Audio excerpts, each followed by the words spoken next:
This is Bob Maranto, managing partner of Andrews, Bernstein Maranto, continuing our discussion about things you may see in your medical records if you've had an injury to your spine.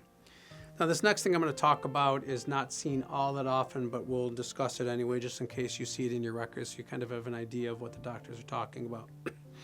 There is a diagnosis of what's called a spondylolysis and spondylolisthesis.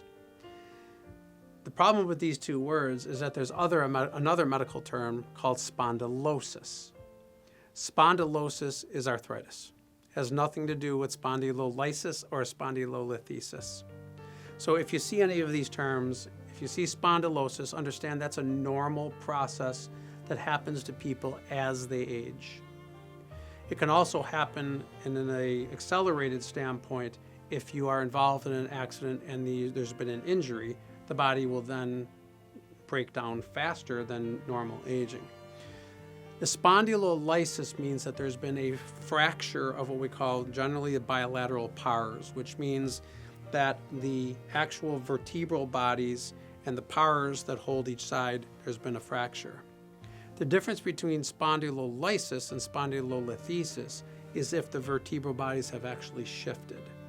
So if you see a shift in the vertebral bodies, not to the left or the right, and there's a bilateral pars defect, then you'll know that you have a spondylolisthesis. Now, oftentimes it's difficult for us to determine whether a spondylolysis or a spondylolisthesis has been caused by an accident. Some people have those congenitally, in other words, they're born with them. As you're young, if you've been involved in aggressive sports, you can have those and they could be asymptomatic.